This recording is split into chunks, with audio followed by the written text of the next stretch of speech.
Hi friends, welcome back to study classes. तो प्यारे दोस्तों, एक बार फिर से स्वागत है जी इंटरव्यू टॉपर सीरीज में। और इस सीरीज में आज हमारे साथ साइमा जी जुड़े हुए हैं, जिन्होंने इस बार के यूजीसी नेट एग्जामिनेशन में अपने जेआरएफ के गोल को अकम्प्लिश किया, और वो भी बहुत ही अमेजिंग स्कोर के साथ।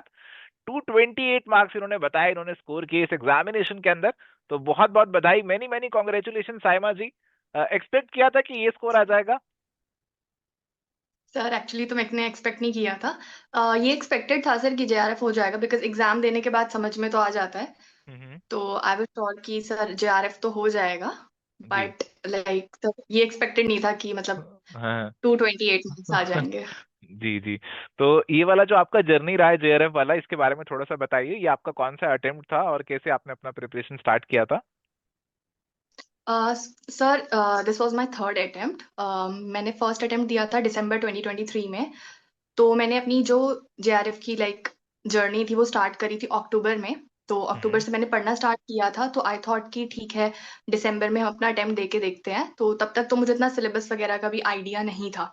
हम्म। और फिर मैंने दिसंबर में दिया एंड मेरा आई थिंक 5-6 क्वेश्चंस से नेट रह गया था। तो मुझे आइडिया लगा कि मतलब पॉसिबल है।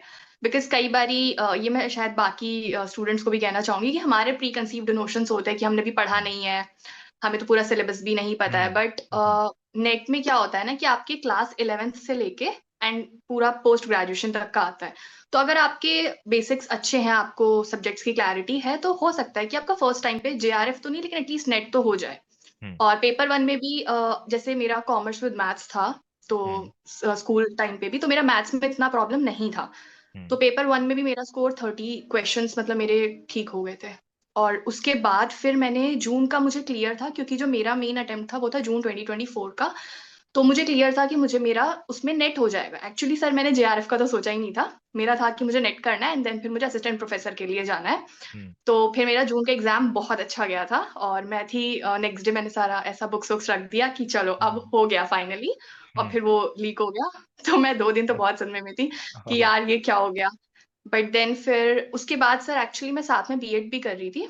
तो फिर मेरे नेक्स्ट मंथ बीएड के एग्जाम्स थे, तो मेरे थोड़ा पढ़ाई में भी ब्रेक लगा 1 महीने का। मैंने वापस स्टार्ट किया एंड देन मैंने 3rd ऑफ सितंबर को वापस हमारा जो रीनेट हुआ था वो हाँ। दिया। एंड मेरा हाँ। एक क्वेश्चन से उसमें नेट रह गया था, ओह। क्योंकि मेरा सेकेंड शिफ्ट था और नॉर्मलाइजेशन के बाद मेरा स्कोर काफी कम हो गया था। हम्म। देन फिर सर हमारा दिसंबर 2024 का अटेम्प्ट था।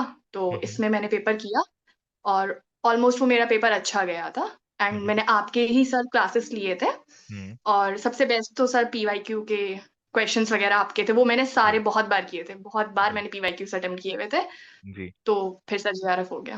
जी जी। तो साइमा जी, अपनी जर्नी आपने बहुत अच्छे से बताई, और पीवाई क्या उसका आपने अभी जिक्र किया, तो पीवाई क्या और प्रैक्टिस के बारे में भी जानना चाहेंगे कि आपकी इस जर्नी में कितना रोल रहा पीवाई क्या और प्रैक्टिस का? सर मेरी जर्नी में तो पूरा का पूरा रोल आई थिंक पीवाईक्यू का ही रहा है। क्योंकि जब हमारा रीनेट हुआ था तो मुझे श्योरिटी थी कि मेरा नेट हो जाएगा, तो मैं नहीं पढ़ रही थी। बट आफ्टर रिजल्ट फिर मैं बहुत अपसेट हो गई थी, तो जो कि नहीं करना चाहिए। बट मैंने थोड़ा सा वापस मेरा ब्रेक आया था हम्म। कुछ लाइक 1-1.5 महीने का। उसके बाद मैंने हम्म। वापस पढ़ना स्टार्ट किया था। तो जो पूरा दिसंबर था, पूरे दिसंबर में मेरा ये टारगेट था कि सिलेबस तो अब आप ऐसा पढ़ पढ़ के नहीं कर सकते थे, ऑलमोस्ट मेरे नोट्स बन चुके थे। तो उस हम्म। टाइम पे सर आपका जो रैपिड रिवीजन है, उनकी जो क्लासेस थी वो 2-2 आवर्स की हम्म। थी ऑलमोस्ट, जिसमें हम्म। मेन मेन पोर्शन कवर था।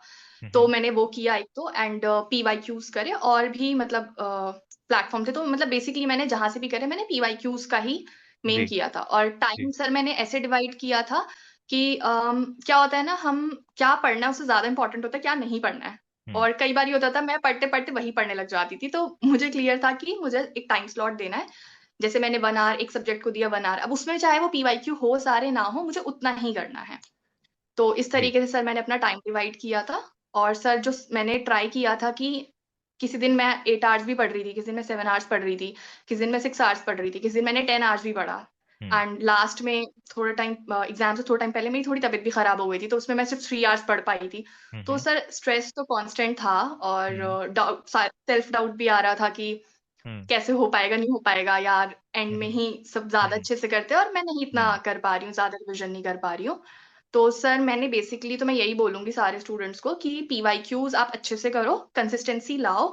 लेकिन कोई बात नहीं, कंसिस्टेंसी नहीं भी आती, कई बार आपकी ब्रेक भी होती है, क्योंकि सबकी जर्नी अलग होती है। मैंने अपने हम्म। बीएड के साथ किया था, तो मेरा 1-1 मंथ का ब्रेक लगा था, हम्म। लाइक प्रैक्टिकल हम्म। में, एग्जाम्स में हम्म। आप हम्म। नहीं कर पाते हो कई बारी। तो हम्म। मैंने बस दिसंबर अटेम्प्ट में मेरा जेआरएफ क्यों हुआ सर, वो मुझे लगता है कि मैंने अपना बेस्ट दिया था। हम्म। उस टाइम पे मुझे ये नहीं था कि बाकी बच्चे कैसा कर रहे होंगे, लोगों के हम्म। तो सिलेबस कंप्लीट है। मैं हम्म। कमेंट्स में भी देखती थी सर हम थर्ड टाइम रिवाइज कर रहे हैं, मैं सोचती थी मेरे तो फर्स्ट टाइम भी रिवाइज पूरा नहीं हुआ। लाइक स्टूडेंट्स आ रहे हैं कि रिवाइज कर रहे हैं, पीवाईक्यूज में भी रिप्लाई कर रहे हैं। और सर आप हम्म। वेंसडे को एक सेशन लेते हैं ना अपने बैच में, जी जी। तो मैं हमेशा सोचती थी मैं अटेंड करूंगी और मैं सर से क्वेश्चन पूछूंगी, ठीक है, बट मुझे लगता था मुझे क्या पूछना चाहिए, सर ने सब तो बता दिया है। तो मैं वो हमेशा नोटिफिकेशन देखती थी और मैं सोचती थी नेक्स्ट वेंसडे, मैंने आज तक एक भी अटेंड नहीं किया। एक ओके। मैंने थोड़ा सा देखा कि बच्चे क्या पूछते हैं, कि यार सब पूछ रहे हैं, मेरे पास कोई क्वेश्चन नहीं है सर से पूछने के ओके। लिए। ओके। क्योंकि वो सर अच्छा पार्ट था कि आप हर वेंसडे वेंसडे लेते थे कि आपको क्या डाउट है क्या नहीं है। पर फिर मुझे लगता था कि नहीं अब इतना तो सारा है, यही कर लूंगी तो शायद हो जाएगा। तो जी। अब आपसे फाइनली बात भी हो गई। जी जी जी।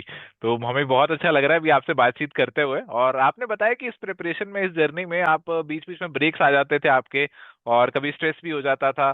तो उस समय आप कैसे अपने आप को पुश करते थे, मोटिवेट करते थे कि नहीं अभी और पढ़ना है, मुझे वापस एग्जाम की तैयारी करनी है? क्योंकि काफी सारे लोग होंगे जो अभी, जैसे अभी रिजल्ट आया तो आपका तो क्लियर हो गया, और काफी सारे ऐसे भी होंगे जिनका नहीं हुआ, और वो भी शायद अभी कुछ समय के लिए लिंक तोड़ देंगे पढ़ाई के साथ और वापस से रीस्टार्ट करेंगे। तो क्या चीजें आपको पुश करती थी? सर मुझे ये पुश करता था कि करना है आपको लाइफ में तो कुछ, तो अगर आप उदास रहते हो तो अपना ही टाइम वेस्ट होता है। तो जी। मेरा तो सर सिंपल था, मैं जब हमारा जून का भी लीक हो गया था और उसके बाद जब मेरा उस अटेम्प्ट में नहीं हुआ था तो मैं इतनी हम्म। दुखी नहीं थी, बट जब मुझे पता हम्म। चला ना मेरे एक क्वेश्चन से नहीं हुआ, तो मैं हम्म। रही 2 दिन दुखी। तो 2 दिन रह लो दुखी, कोई बात नहीं है। हम्म। पर दुखी रहने के बाद आप क्यों कर रहे थे थोड़ा वो जरूरी है। और दूसरा जी। सर, तो मुझे लगता था कि मैं पीवाईक्यूज भी जब करती थी ना, तो मैं हम्म। बिल्कुल उसे एग्जामिनेशन की तरह करती थी। अगर मैं हम्म। 10 क्वेश्चंस अटेम्प्ट कर रही हूँ ना, थोड़ा मेरी शायद अनरियलिस्टिक एक्सपेक्टेशंस भी थी, बट मेरा होता था मेरा एटलीस्ट 9 ठीक हो जाए या 10 ठीक हो। तो अगर मेरे एक क्वेश्चन में टाइम लगता था मैं पूरा दिमाग हम्म। लगाती थी। इसलिए मेरे सर मार्केटिंग में और बीएम एचआरएम में मेरा कभी कोई प्रॉब्लम नहीं आया, क्योंकि उसमें बहुत घुमा के भी पूछते बट बहुत हम्म। कॉमन सेंस वाला हो। हम्म। और दूसरी चीज की, एक क्वेश्चन अगर आप कर रहे हो ना, आपका बहुत डेप्थ में भी कॉन्सेप्ट अच्छे से हो जाता है। तो जी। सर जो मुझे मोटिवेट किया था कि आप कर रहे हो नहीं कर पा रहे हो, तो मुझे भी बहुत बार ऐसा हो रहा था कि शायद नहीं कर पाएंगे, होगा कि नहीं होगा, इतने बच्चे देते हैं, फिर ठीक है लोगों का देखते थे एआईआर वगैरह आ रहा है, तो मैंने कहा ये तो मतलब थोड़ा एलियन कॉन्सेप्ट है, होगा हम्म। कि नहीं होगा। तो हम्म। सर मैं जर्नलिंग करती थी, I use to write like in a diary. Hmm. और मेरा ऐसा कुछ नहीं था कि बहुत ज्यादा फ्रेंड्स फ्रेंड्स से बात किया एंड टाइम पे, तो मैं थोड़ा आइसोलेटेड पसंद करती हूँ। क्योंकि हम्म। कई बार क्या होता है ना, फ्रेंड्स से बात करते हो तो आपको उसका भी गिल्ट हो जाता है फिर पढ़ाई के वक्त कि अरे मुझे पढ़ना चाहिए था, बट मैंने हम्म। तो बात कर ली। तो जी। सर मैं डायरी में लिखा करती थी, मैं मतलब सर मेरे 114 क्वेश्चंस ठीक है, तो पता नहीं क्यों समहाउ मैं अपने डायरी में लिखती थी मेरे 120 क्वेश्चंस ठीक हो गए हैं, मेरा जेआरएफ हो गया है, मैंने केक काटा है, उस पे जेआरएफ लिखा अच्छा। है। ये मैं जी। लिखती थी डायरी में, विच इज जी। Weird, but I use to write it. और फिर वो मुझे लिखने के बाद बहुत अच्छी फीलिंग आती थी। अब मैं उस टाइम में मैं किसी को भी नहीं बताती थी, because this is so funny कि भाई तुम्हारे एग्जाम 1 महीने बाद है, ठीक है, तुमने अभी 4 क्वेश्चन करे, तुम्हारे गलत हो गए और तुम जी। लिख रहे हो। तो मैं ऐसे पूरा डायरी वायरी में लिखती थी, एंड सर मैं 120 लिखती थी और ऑलमोस्ट मेरे 114 ही आए थे। तो मतलब ओके। एक होता है ना कि आपको थोड़ा सा अपना इमोशनल स्टेट ठीक करना हम्म। होता है खुद से बैठ के। दूसरा सर मैं जी। थोड़ा वॉक वगैरह पे भी चली जाती थी। तो सर मैं तो कहना चाहूंगी कि बहुत ज्यादा सर ये माइंडसेट का ही होता है, क्योंकि जो जी। कर लेते हैं ना, सेल्फ डाउट्स तो उनको भी आते हैं, बट कहीं हम्म। ना कहीं एक होता है ना कि वो वापस कैसे कर पा रहे हैं। बहुत सारे मैंने हम्म। देखा है आप टैलेंटेड होते हो, बट कई बार क्या होता है ना, आपका वो सेल्फ एस्टीम इतना लो होता है, कॉन्फिडेंट नहीं होते हो। मैं भी बहुत ज्यादा सच कॉन्फिडेंट नहीं थी, मेरा भी इतना नहीं था कि नहीं आ रहा था होगा कि नहीं हम्म। होगा। Because hmm. सर मैं यूजीसी नेट से पहले पीजीटी कॉमर्स के लिए प्रिपेयर कर रही थी, हम्म। बट वो मैंने फॉर्म भरा, वो 1.5 साल तक एग्जाम ही नहीं हुआ ओ। था।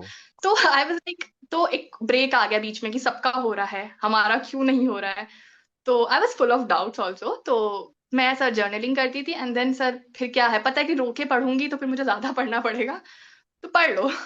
जी। फिर वो प्रोसेस में हो जाएगा। सर एक चीज आप अपने पीवाईक्यू में बोलते तो मुझे बहुत अच्छा लगता था, मेरे जैसे स्टूडेंट के लिए आप ना क्वेश्चंस करवाते हो पीवाईक्यू, तो आपने एक लाइन बोलते हो बार बार कि आपको सारे क्वेश्चन ठीक नहीं करने हैं। हम्म।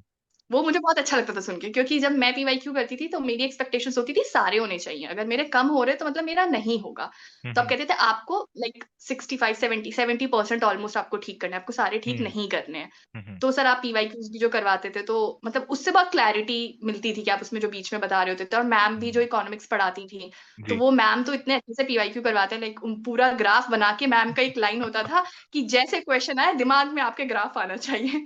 तो मतलब मेरा तो हो गया था कि मैं इकोनॉमिक्स कर रही हूँ तो मैं तो ग्राफ बनाऊंगी ही बनाऊंगी, क्योंकि जब जी मैंने ग्राफ नहीं बनाया ना तो मेरे क्वेश्चंस गलत हुए थे। जी तो मतलब सर ओवरऑल मतलब अब तो अच्छा लग रहा है, तो लेकिन तभी तो थोड़ा था प्रॉब्लमेटिक। जी जी, हमें भी बहुत अच्छा लग रहा है आपकी बातें सुनते हुए, मन कर रहा है कि बस आपकी बातें सुनते ही जाएं। तो साइमा जी, आपने अपना ये वाला गोल तो अकम्प्लिश कर लिया। अब आगे क्या गोल है आपने अपने लिए जो रखा हुआ है? सर अब मुझे नेक्स्ट तो सर पीएचडी करना है, एंड मतलब ये है सर साथ में मेरा कि असिस्टेंट प्रोफेसर के लिए भी मुझे अप्लाई करना है। जी। तो साथ में ये है सर चलिए, फिलहाल हम तो। चाहते हैं कि जैसे आपने इस गोल को अकम्प्लिश किया वैसे आपने फ्यूचर के गोल्स को भी अकम्प्लिश करते रहें। और साइमा जी, आप जरूर कुछ ना कुछ और कहना चाह रहे होंगे, तो कुछ जाते जाते फाइनल वर्ड्स ऑफ विजडम हमारे जो फ्यूचर एस्पिरेंट्स हैं उनके लिए। कुछ नहीं, आप करते रहो, आपका हो जाएगा, सबका हो जाता है, सब नॉर्मल लोग ही हैं जो जी AIR 1 2 3 4 कुछ भी लेके आते हैं। जी तो आप भी साथ साथ करते रहो, बस ये है कि कंसिस्टेंसी बहुत मेन है और पीवाईक्यूज बहुत मेन है, बस अपने पे बिलीफ रखो।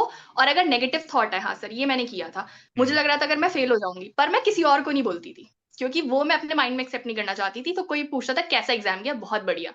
कैसा जी जाएगा, बहुत बढ़िया जाएगा। जी तो जी सर यही है मेरा लास्ट। जी जी, तो बिल्कुल एक पॉजिटिव एटीट्यूड हमें हमेशा रखना चाहिए। और साइमा जी, आई एम श्योर कि आपका जो रैंक है वो AAR टॉप 10 में तो पक्का होगा, आप उसे कैलकुलेट भी कर लीजिएगा। बहुत अच्छा लगा आपके साथ आज यहाँ पे हमें जुड़ के, और बहुत बहुत शुक्रिया समय निकालने के लिए। तो ये समय है जी अब साइमा जी को अलविदा कहने का। तो अभी बहुत अच्छा लगा, बहुत सारी बातें जानी। इस सेशन को यहाँ पे एंड करते हैं। मिलेंगे नेक्स्ट सेशन में एक नए टॉपर के साथ। Till then, good bye, take care, all the best.